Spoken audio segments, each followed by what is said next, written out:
His most recent project is Journey into Europe, which is based on extensive fieldwork and examines relations between Muslims and non-Muslims in the West, both historically and in modern times. The DVD of the same name has been shown in various locations at home and abroad. He recently presented a copy to the King of Jordan, and it will be shown on 4 February at the Berkeley Center for Religion and World Affairs at Georgetown. Akbar is finishing the accompanying book now and will be drawing from this work for his address today, which is titled The Urgency of Knowing Each Other. Before we get started, just a few words on today's call format. We'll begin with about 20 minutes of remarks from Akbar, and then we'll open the floor for your questions. If you would like to ask a question, please press 5* at any point during the call, and you will be placed in the queue. Please also note that this call is on the record. An audio recording will be made available on the IGE website. So with that introduction, let's turn now to our call. Thanks again, Akbar, for joining us today, and the floor is yours. Thank you so much, my friend John, President and CEO of this global and very important institute. I would also like to thank your excellent team, Megan and Lindsay. They're following your lead to make this the top international institute for interfaith activity. It's a big honor to be speaking after that warm introduction. A warm welcome to all the participants. I believe a friend of mine, Suzanne, is listening in and joining us from Palm Beach in Florida. With that, John, let me plunge in.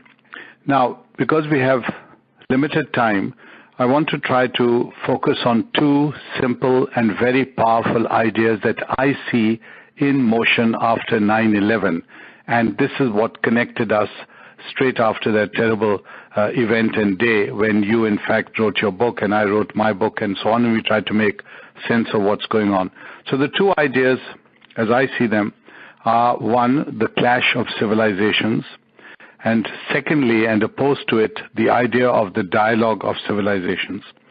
Now, stepping back in a scholarly, analytic manner, we see that there's strength to both arguments.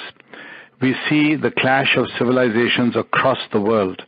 We saw the terrible massacres in Paris last year. The year began with massacres, ended with massacres. We saw that same massacre here in San Bernardino in California. We saw then the terrible sexual assaults and general physical assaults taking place in Cologne and other parts of Europe at New Year's Eve. We saw then the counter, as it were, attacks taking place against Muslims.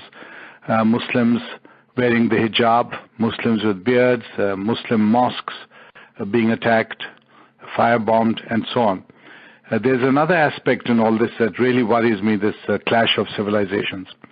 There is the aspect of anti-Semitism, which you see, and with my recent project, I have evidence of widespread anti-Semitism once again rearing its ugly head in Europe.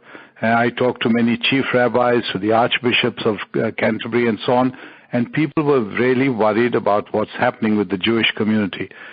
Jews are being stabbed, their museums are being attacked, schools are being attacked, and unfortunately, for me as a Muslim, the people conducting this, there are others also from the right wing, as it were, but Muslims are also involved in these anti-Semitic attacks. So here we have evidence of the clash taking place globally, and we cannot pretend it's not happening. The Middle East itself is resembling more and more nothing else except Europe a few centuries ago. The great religious wars, the 30 Years' wars, the wars between Protestants and Catholics and so on. What you're seeing in the Middle East between Saudi Arabia and Iran, and these great global confrontations which then suck in other countries. Pakistan, for example, you're seeing Sunnis and Shias and these big countries, the big Shia and Sunni countries, using Pakistanis as proxies. So you'll have a Sunni doctor killed one day in his clinic. Someone drives up in a scooter, throws a bomb, or shoots him down, shoots the doctor down. And the next day, a similar incident will take place against a doctor of the other sect. So you see the Shia-Sunni clash now converting into a very ugly and violent confrontation across the Muslim world. And whether we like it or not, it is slowly beginning to impact how we in the West live in Europe and in the United States, because the incidents that took place in Paris and then the backlash against the refugees, especially after Cologne, is impacting how people are looking at Islam itself. And here we have a perfect storm. So the general sense of Islamophobia, which is a dislike of Islam as a religion, anything associated with it, then converts into a dislike of refugees. And then with these sexual assaults in Cologne and other places, we have the combination of terrorism, extremism, sexual violence, and Islam. And that, unfortunately, has become the reality which we are confronted with. So this is the gloomy part of it, the clash of civilizations. And don't forget, we have authorities like Samuel Huntington from Harvard, from Princeton, already writing of precisely this idea a quarter of a century ago. As against to the idea of the clash of civilizations, we have an equally powerful idea of the dialogue of civilizations. And I know that I'm talking to some very committed people in this particular sphere, and John, of course, is a leader. And here we have the classic conundrum of the dialogue. We have heavyweights, and in this list of heavyweights, you may include the Pope, who very clearly is reaching out, particularly to Muslims and Jews. We have the archbishops of Canterbury. We have all these great figures. We have here in the United States, I was privileged to be involved with the Bishop of Washington and the senior rabbi, Bruce Lustig, who heads the Washington Hebrew congregation. So these are major figures committed to the dialogue of civilizations. And there are major international conferences taking place. John has just come back from Marrakesh, where he attended precisely this kind of conference. Major world leaders sitting and talking in a very civilized way. Now, the problem with this is that you have the generals, as it were, but you don't have the armies. You cannot really link these great and noble ideas, which we must support, because in themselves, they're bringing substance, they're bringing symbolism, and they're bringing hope, all very important for this period of history through which we are going. But the conundrum that I refer to is the fact that these ideas do not easily translate into the bazaar, into the suburbs, into the banlieues of Paris, so that in effect, the average, quote-unquote, average Muslim young man or young woman has no connection with these ideas, and the violence continues. Because if these ideas were succeeding, the violence would have abated, and it's clearly not. Now, I personally have been involved in precisely these excellent initiatives from the early 1990s, probably among the first initiatives. In 92, the Aga Khan, who heads the Smiley community, had an extraordinary world conference, very limited, there were I think about 20, 30 scholars, and that's it, co-hosted with the King of Spain in Granada. Now, that was one of the first major international conferences on interfaith. I then had the privilege of, in the United Kingdom, of being the first Muslim to address a synagogue and being probably the first Cambridge Don to address a Cambridge College at Evensong, and so on. In around 9/11, the Archbishop of Canterbury, in fact, convened a remarkable interfaith event. Again, very limited. I think there were about 20 of us. And they major figures. There was the Archbishop, there was the President of the World Bank, there was Bono, the singer, and of course when I told my kids about the conference, they were not impressed at all until I mentioned Bono, and they got very excited. So again, it's the question of these great and noble initiatives and linking up with ordinary people. Now I believe, and I'll move towards winding this up, that there are 3 steps that are needed before us. These are crucial steps. So we have an idea of a global picture, and we need to get out of this frame, this paradigm of the clash, and move towards dialogue. Unless we do it as a human civilization, we are ignoring at our peril the real dangers that face us as a world civilization, dangers such as global warming, population. Population is 6-7 billion already. It will be very soon 9 billion, 10 billion. How are we going to match that with resources? And the ethnic and religious violence that is endemic throughout the world. These have to be challenged, and they're not being challenged because we are caught up in this paradigm of the clash of civilizations.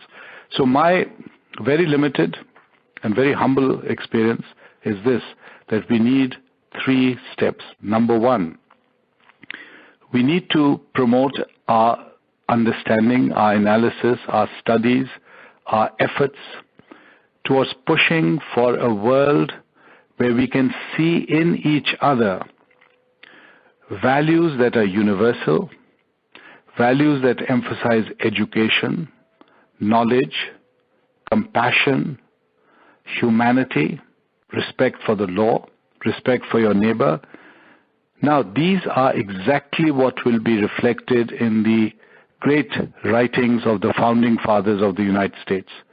These will also be reflected in the great world faiths, whether it's Abrahamic or non-Abrahamic. So we have something to actually build on. How do we build it? Now, I personally, as John hinted, have been committed over the last decade and a half to creating solid studies in the field, very often with these wonderful young American students and research assistants traveling to remote and often dangerous parts of the world and conducting field work. As an anthropologist, that's my professional training. And the result has been 4 major projects, books with films. This has helped me understand not only my culture, but understand other world cultures. And I think that is absolutely vital. I do not talk to other people and say, I want you to become a Muslim. On the contrary, I talk to people and say, I want to understand you, whether you're Jewish, whether you're Christian. And it has enriched my life. Secondly, so that's the first step. The second step, crucial, is to identify those people who are the leaders in dialogue, who can inspire us, who can move us, to know that there's goodness out there. When I hear the Pope, I haven't had the honor of meeting him. I hope John will take me next time he meets him.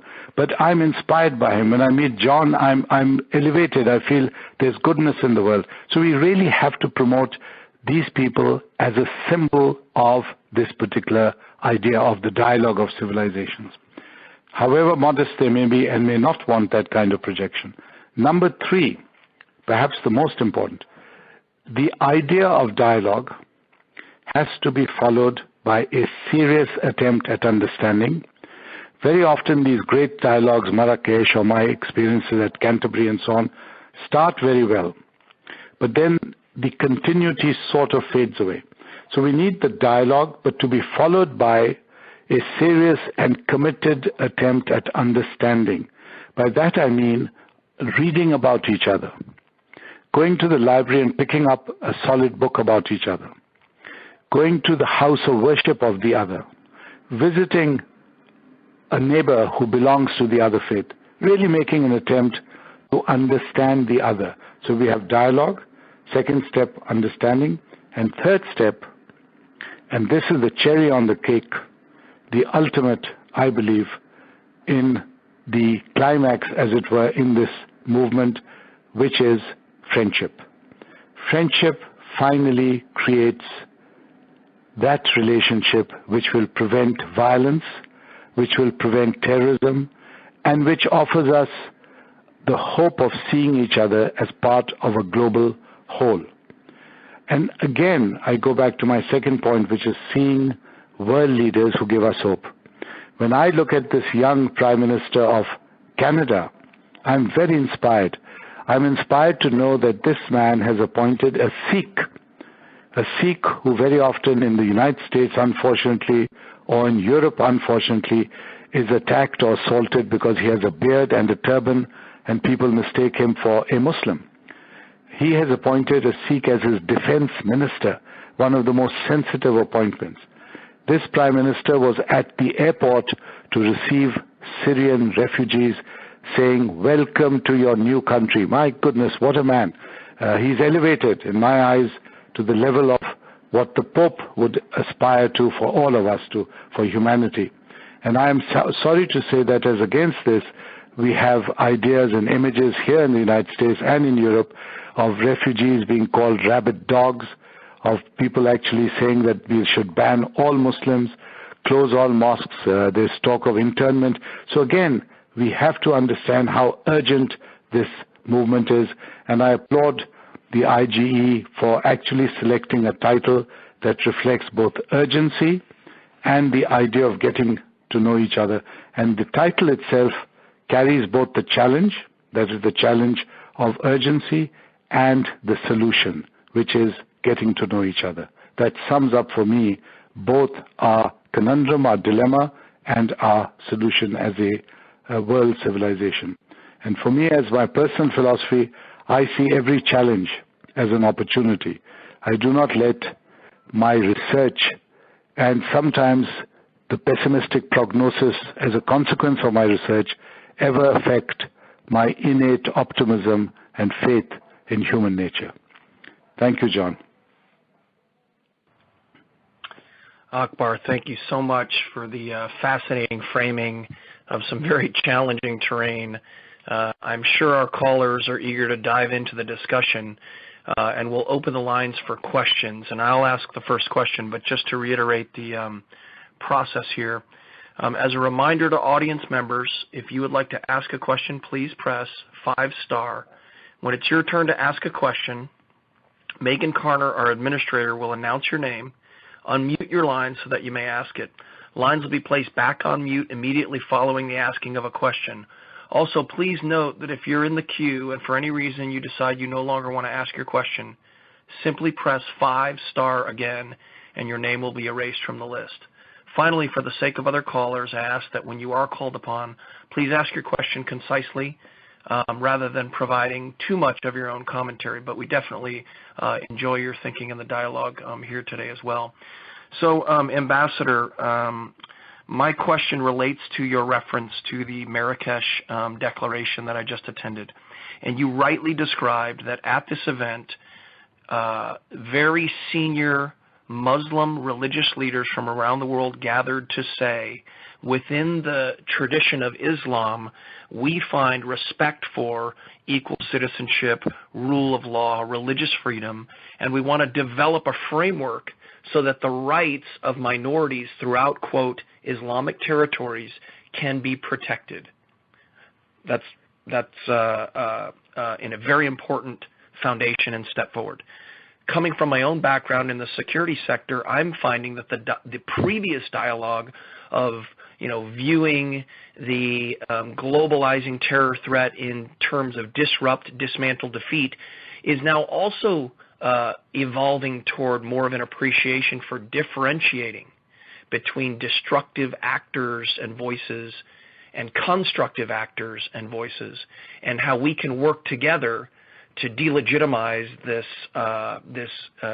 these groups and their worldview and come together and promote these rights and at the same time promote security. My question for you is, practically speaking, as I noticed, not a lot of the people from mainstream policy or security were in Marrakesh, and a whole lot of the people in Marrakesh doing some of this great thinking are not often invited into the policy process itself in their own nations or in the West and in other places.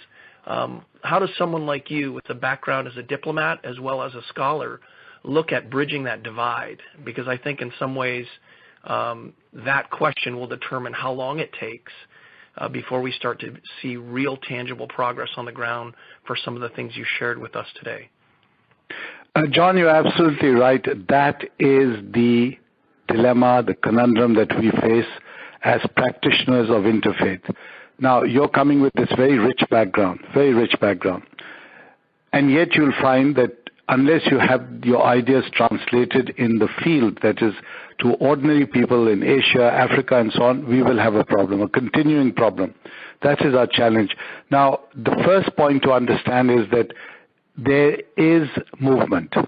and that's hopeful. That to me is very hopeful. Remember, these interfaith gatherings are happening for the first time in modern times.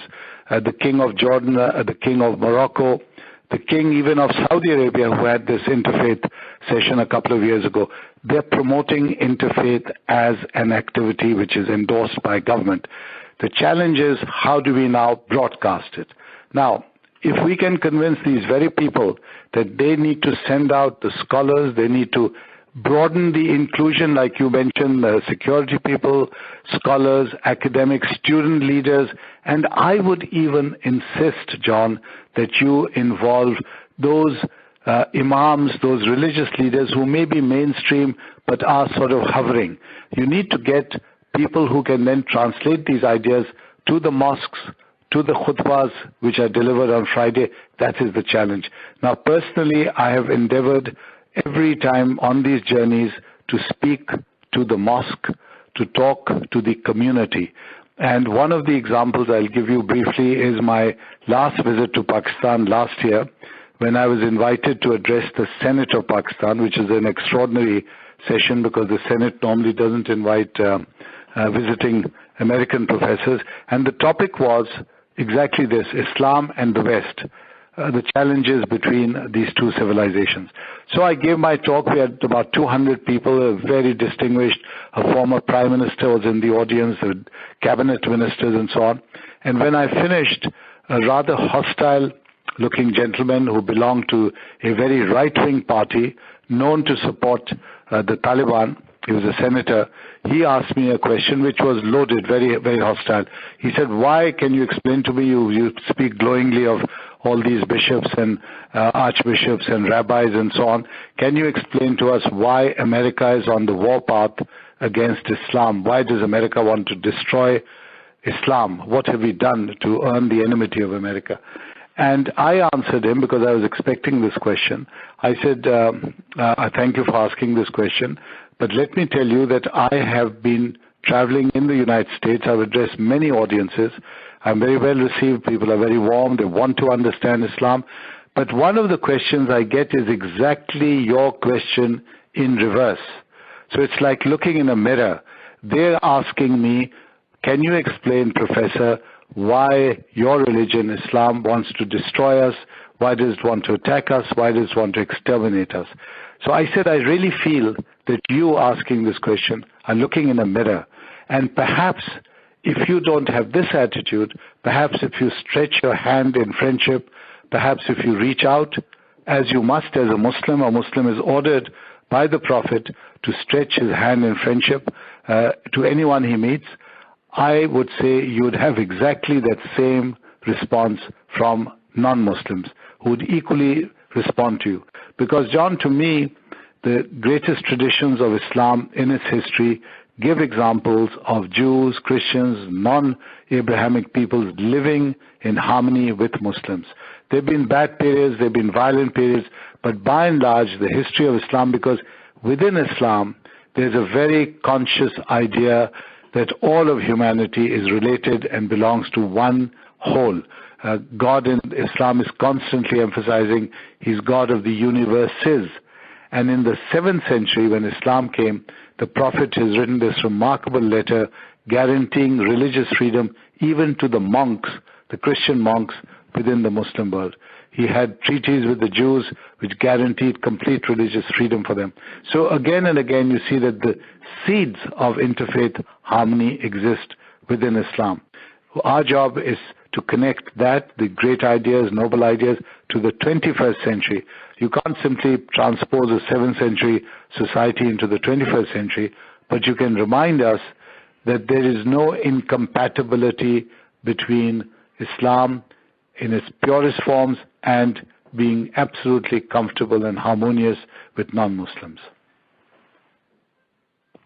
Thank you so much. And without further ado, Megan, please open it up to our first question. Yes, thank you, Ambassador. Our first question comes from Charles Stromer with the Wisdom Project. Charles, you may go hi. with your question. Thank you, Doctor, for being with us today. I've got a couple of your books and appreciate your work a lot. Thank you, Charles. Yeah. So this is kind of a general question. I was on a conference call the other day, CFR conference call, and there was the expert on. It's not necessary to say who it was because it was a typical issue, and he's a high-level foreign policy guy working in the Middle East, and he was sort of playing down the issue of religion as being a organizing principle of the rising tensions between Saudi Arabia and Iran. And I've heard this argument quite a bit, and I understand it's multi-aspected, and the nation's national interests are at stake and their goals and et cetera and so on. But I was wondering what your take is on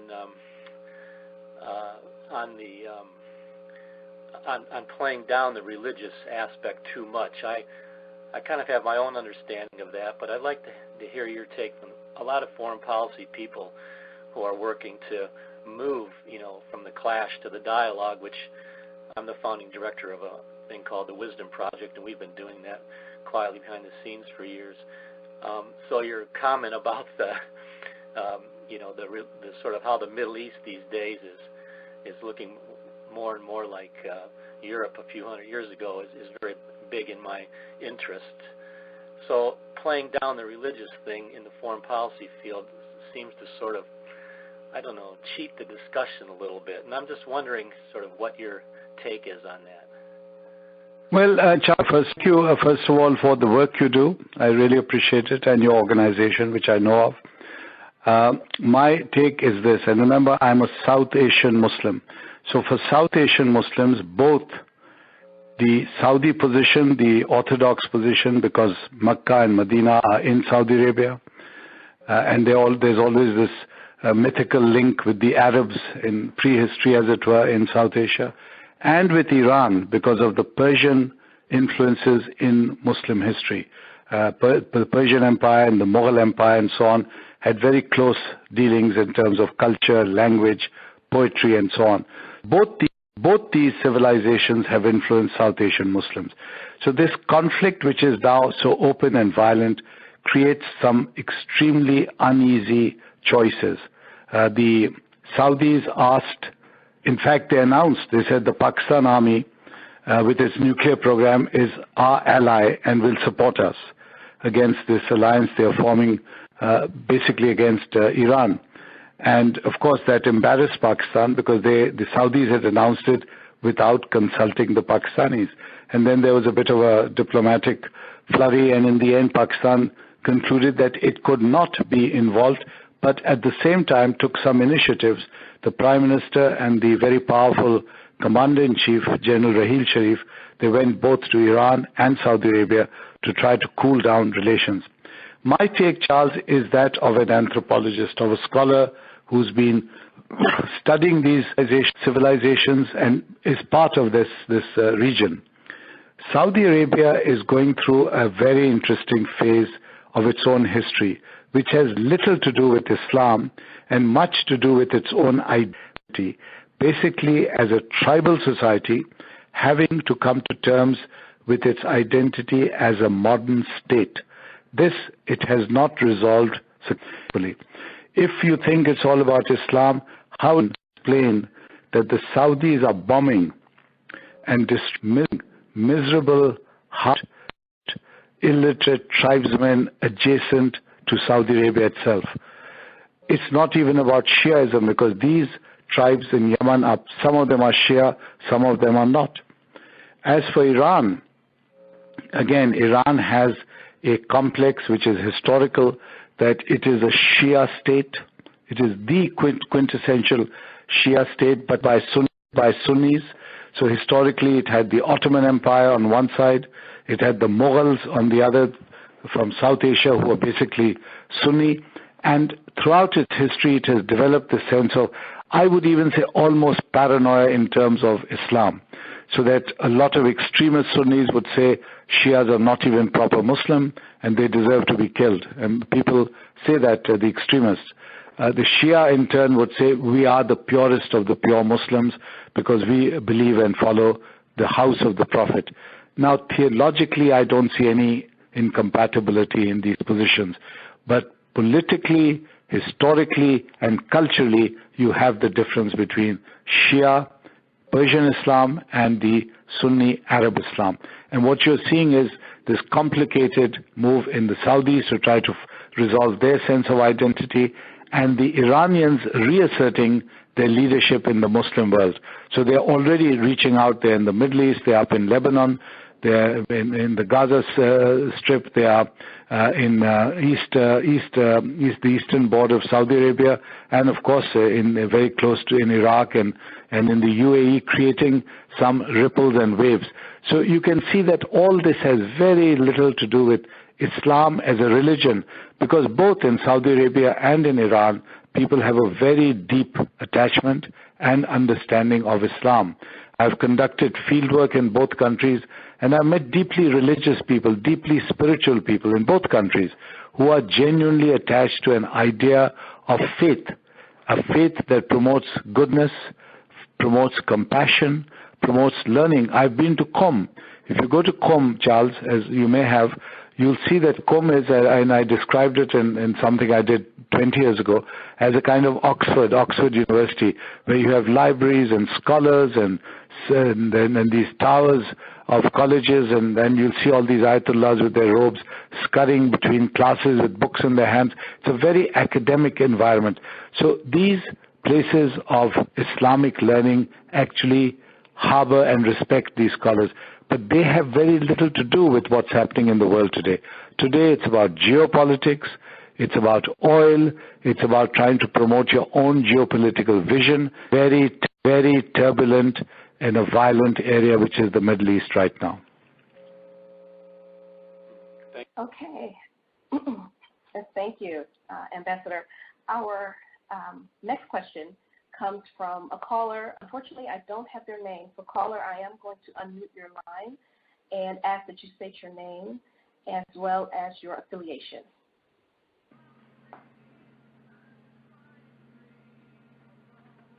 Caller, can you hear me? Yes.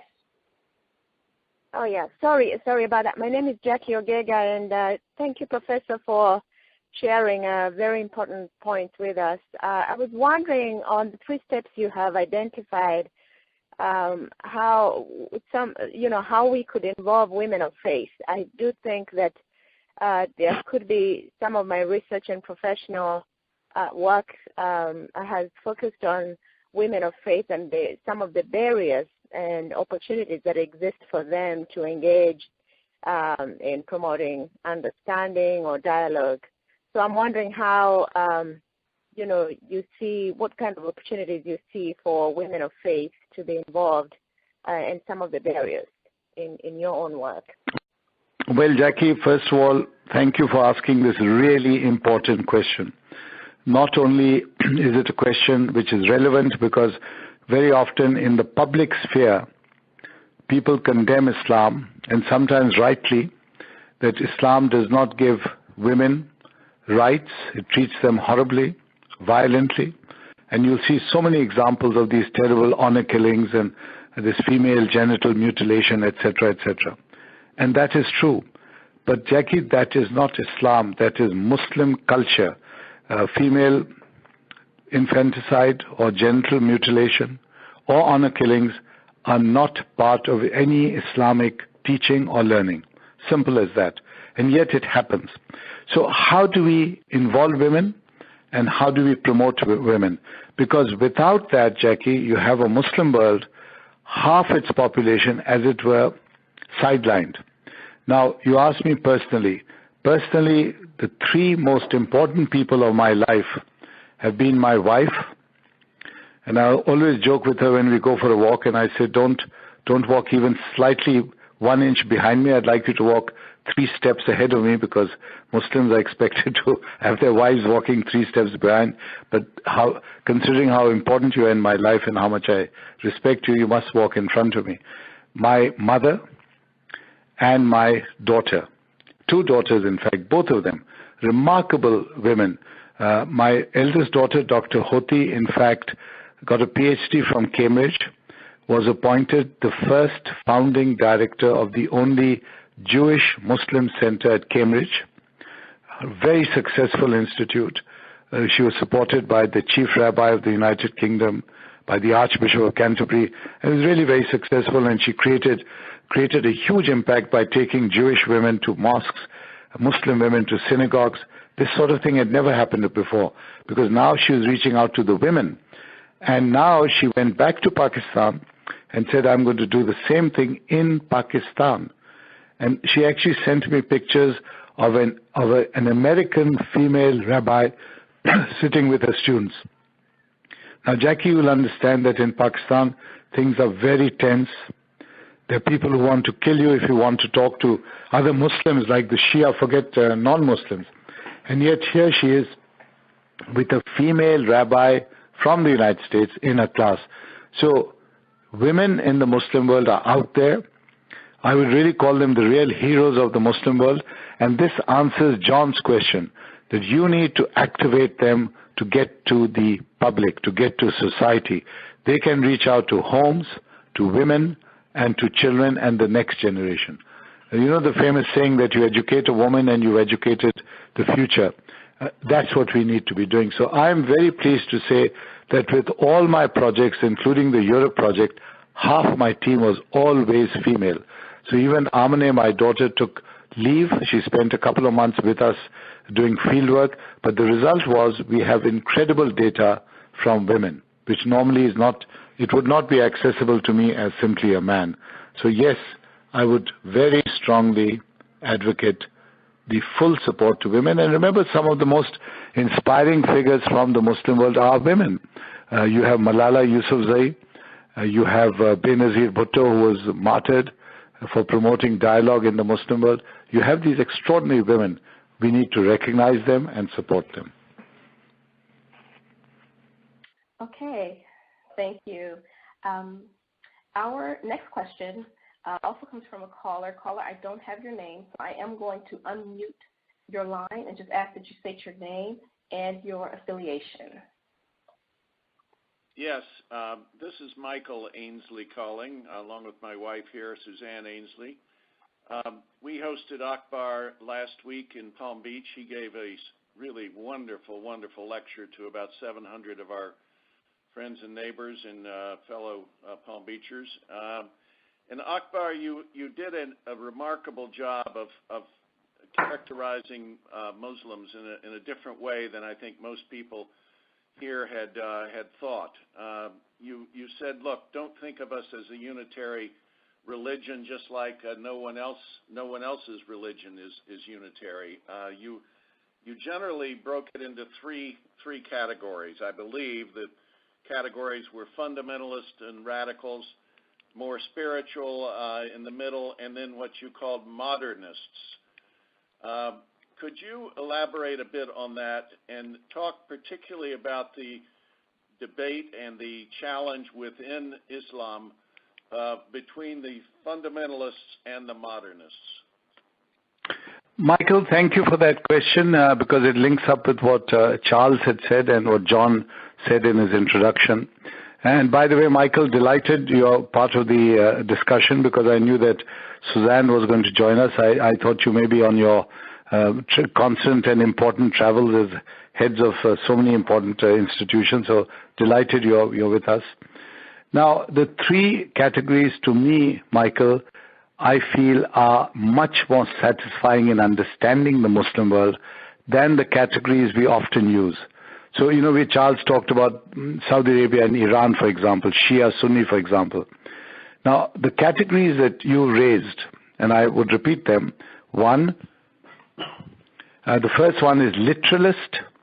Literalist means that people, and they are in all faiths, who say that whatever the sacred text is, we must repeat that. We must literally live the sacred text. Now, some will go to the extent of saying, for example, to me, they'll say, you don't have a beard. Or to the king of Jordan, or to the king of Morocco, they'll say, you don't have a beard, so you're not a good Muslim. Some will say that doesn't matter so much as long as we are very closely adhering to our sacred text. So that's the literalist. Some of these, we have to be very careful. Some of these will inspire groups like the Taliban who will say we just want Islam and to be able to implement Islam. Again, there's a nuance here. Not all of them are violent. Number two, the second category is the mystic. The mystic who's best embodied in a man like Rumi or Hafiz from Iran, the Shakespeare of the language. Now the mystic will say that God has created us to know each other, to love each other, to embrace each other. And they literally, in their work, in the way they receive people and the way people receive them, reach out to humanity. So Rumi's famous lines, I go to a synagogue, I go to a church, I go to a mosque, and I see the same altar. That's Rumi. Hafiz, I'm quoting Hafiz, I am a hole in a reed through which blows the breath of Christ. Listen to this music. Now just think, a Muslim poet is writing a poem of passion and love to Jesus Christ. And I'm going back half a millennium to quote him, even before the United States was discovered. Have mysticism, a genuine strain within Islam. Again, we need to recognize it and promote it within Islam because millions and millions of Muslims are actually very much influenced by Sufism. The third category, equally important for us to recognize, is the modernist category, modernist, where Muslims will say, yes, I'm a Muslim, I've inherited a tradition, some of it bad, some of it good, but I can live adjusting to the world I'm living in. So I can be a good American and a good Muslim because they're not incompatible. As a good Muslim, I'm told to live in the majority community and respect its laws and cultures, and I will do that as a modern citizen. But I'm also a modern Muslim. So I'll balance tradition and modernity. Now, of course, this presents all kinds of interesting challenges, but they can be overcome. Now, the danger is, Michael, and this is the most important point, that today the modernist and the mystic are being overwhelmed by the violence coming from some of the literalists. So the literalists are now hitting out tragically, and I think, frankly speaking, I'm disgusted at this. I don't normally become emotional, but I cannot help emotions here, of hitting out at schools and school children. You saw that a year back in Peshawar, these people attacked the Army public school in Peshawar and killed 150 people, most of whom were kids. They were school children. And then a few days ago, they attacked the Charsada University, again killing children and faculty. And they've said our target will be school children as of now. Now, what do you take from this? What you take from this is not Iran and Saudi Arabia and so on in conflict, not Shia Sunni so much in conflict, but these three categories of Muslims and how they want to interpret the world in conflict. And here we in the West, the United States, tend to broad brush, tend to look at the whole Muslim world as a monolith and say, oh, they're all the same. And that is the flaw in our thinking. So even John, who held such an important post at the Pentagon, is pointing out that even in his colleagues now, the thinking is shifting. It has to be more nuanced and more sophisticated. If we can understand the real conflict in the Muslim world, we give our support, back the modernists, you will very quickly see the literalists both stopped, checked, and then finally the violence and the terrorism come to an end. Without that, because we are muddled and befuddled and confused about what's happening in the Muslim world, we'll go and bomb someone here, bomb someone there. For us, all three categories are the same. They don't really exist. So we are losing allies, we are losing enemies, all at the same time. And that is not a recipe for any kind of successful war. It's not good tactics. It's not good strategy. Okay, thank you. And in keeping with time, Ambassador, we're going to take our last question, and it comes from Dennis Hoover, who's with IGE's Center on Faith and International Affairs. Dennis, you may go ahead with your question. Thanks. Thanks so much for your remarks today. Fascinating. Since we're having this conversation on the first day of voting in Iowa and the sort of official start of the campaign season, I'll frame this question with a phenomenon we often see in political campaigns, which is when the candidate gets an endorsement from an institution or a person that has the effect of actually undermining their legitimacy with the constituencies that they really need. And I'm thinking of what New York Times and Boston Globe have recently said nice things about John Kasich, but that's probably not actually going to help him with some of the more conservative constituencies that he needs right now. And so my question is whether a similar kind of dynamic can happen sometimes when non-Muslim Americans who do sincerely want to help and to be constructive voices, are they inadvertently counterproductive sometimes if they are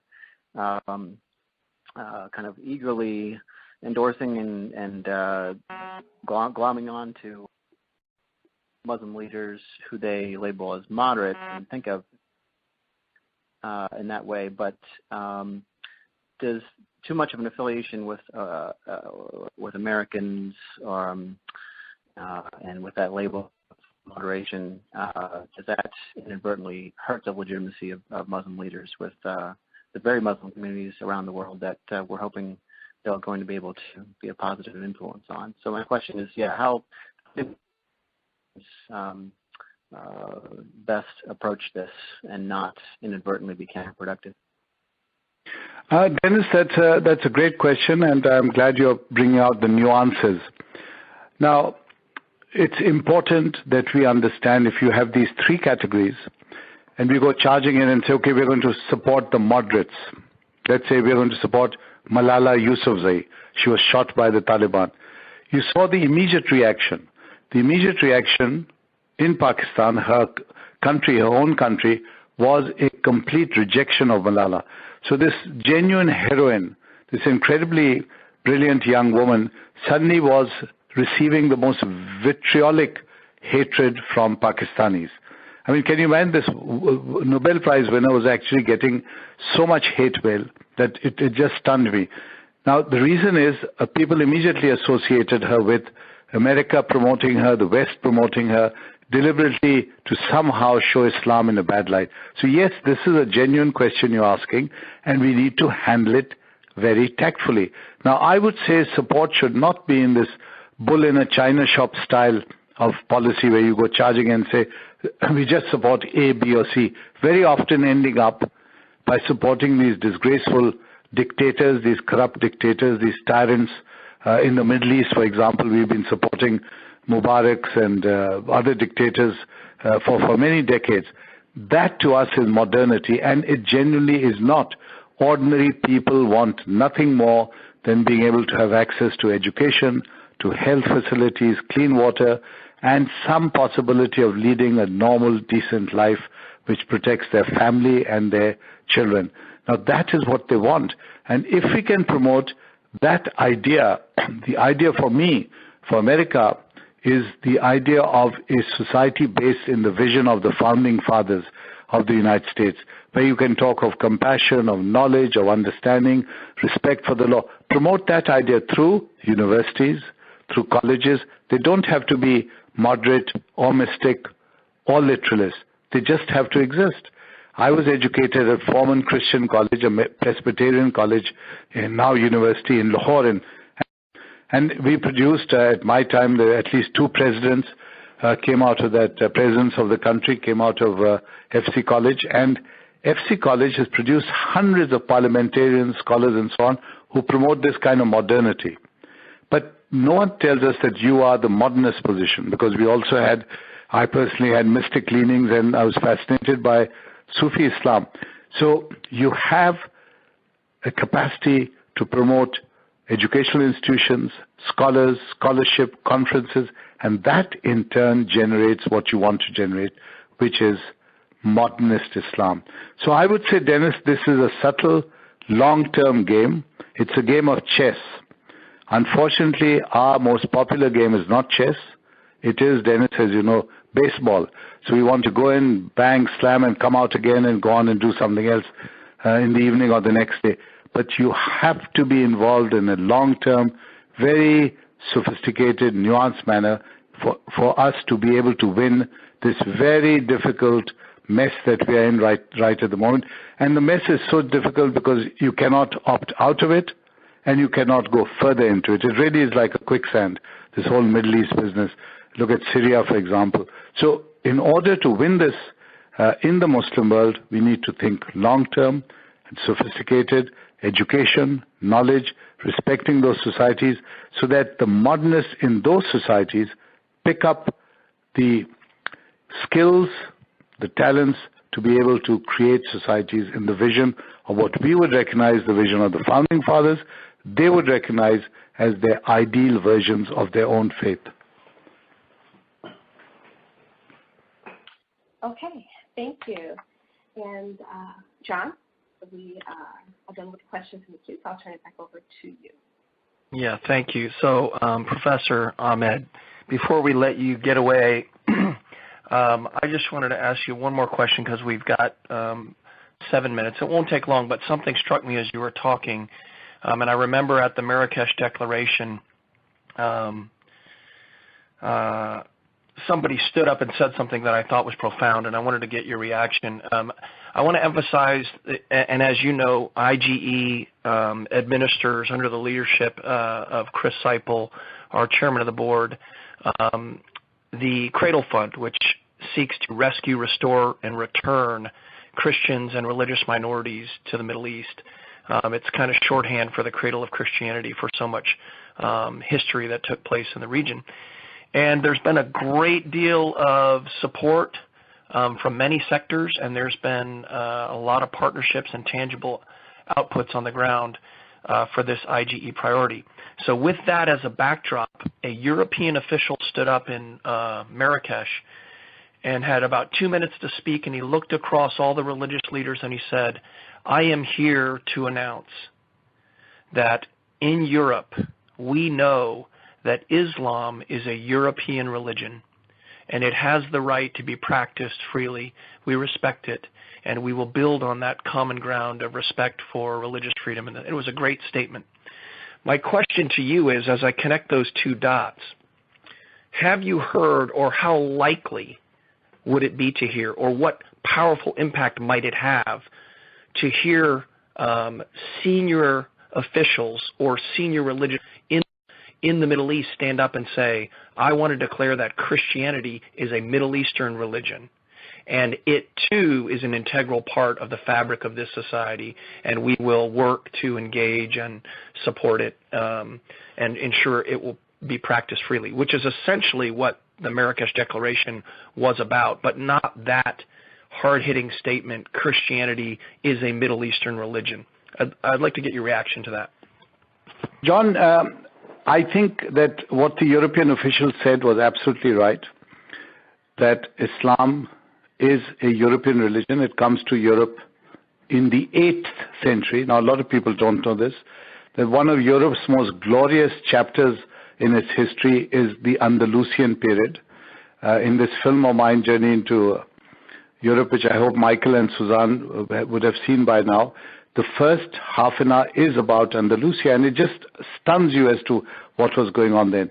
And your suggestion that Muslim leaders, particularly the heads of government, the kings, heads of religious institutions, they need to say, because they know it's correct, they know it's part of their tradition, unequivocally, that Christianity, Judaism are part not only of the Middle East, but part of our own traditions, and that we are commanded, not just because we are responding to some outside pressure, the Dennis's point that this may seem as it's being dictated to from the West and so on, but these Muslim leaders should be saying we are commanded by our own faith to respect these religions and minorities. Now, I think that would have a big impact, because the symbolism of a local leader saying things like this immediately checks, and of course it infuriates the extremists and the literalists, but it also provides that element of hope which I keep talking about, and which a lot of ordinary Muslims are not seeing now. Now, again, I want to give you the example of Pakistan, where I grew up being educated by the Catholic priests up in North Pakistan. These are wonderful role models, very dedicated, who inspired us to learn, to acquire knowledge, to play sports, to respect the law, and so on. So you have that tradition, and we respected them as our teachers. No one ever said, oh, you're Christian, you're not Christian. My wife went to a convent, educated by Catholic nuns. Benazir Bhutto was one of her contemporaries. So no one looked at the teacher and said, you're not from here, you're foreigners, you're Christians. We loved our teachers because they were like parents to us. They were like fathers. We called them fathers. My wife called her teachers mothers. So if we can, in the Muslim world, once again emphasize this, I think it will help a lot. The reality is, John, I must point this out, that unfortunately, and this is a great tragedy, right now Christians are being persecuted. I hate to say this, but this is a reality. Muslims cannot pretend it's not happening. In Pakistan, they attacked again in Peshawar, a Christian church killing again 100 people. Then they attacked churches in Lahore. Now, I cannot, from my childhood, visualize or imagine this happening because these were my teachers, and yet it's happening to a minority. And let me tell you, all Muslims are not persuaded. That's why you have to get up and challenge them. When I spoke at a mosque in Cambridge, England, it was the main mosque, and after the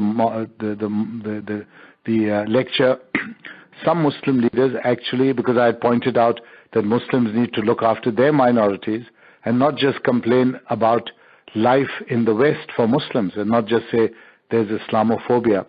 Now, some Muslims pushed back. They said, why are you talking about Christians being persecuted? We are being killed in Palestine and so on.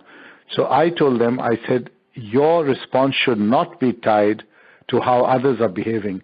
Your response should be tied to your own faith.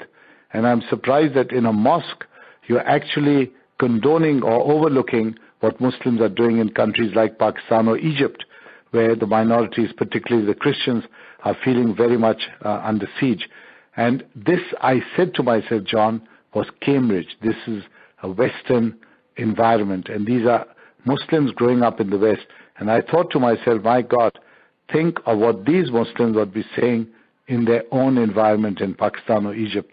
So if we can have these Muslim leaders speaking up loudly, clearly, symbolic, substantive, I think that message will be reinforced.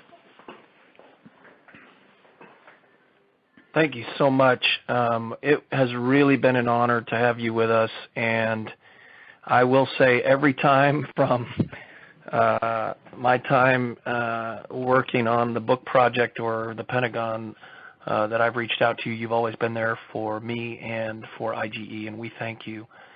I also like to thank our callers for joining us today, and I hope you'll all join us again at our next Faith and International Affairs conference call. This will be on February 25th, and will feature Dr. Daniel Philippot, Professor of Political Science and Director of the Center for Civil and Human Rights at the University of Notre Dame.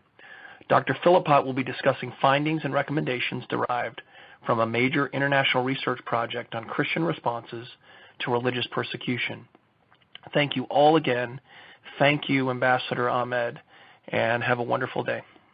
John, thank you so much. May I just say thanks to you, the great soldier, scholar friend of mine, and to all your participants who joined us today. And a special shout out to Michael and Suzanne if you're still on the line. Zenith very warmly remembers you. And Suzanne, thank you for showing us the bedroom that awaits her when she wants to come next to Florida. And warmest greetings to all our callers. And John, to you and your excellent team. Thank you. Thanks again.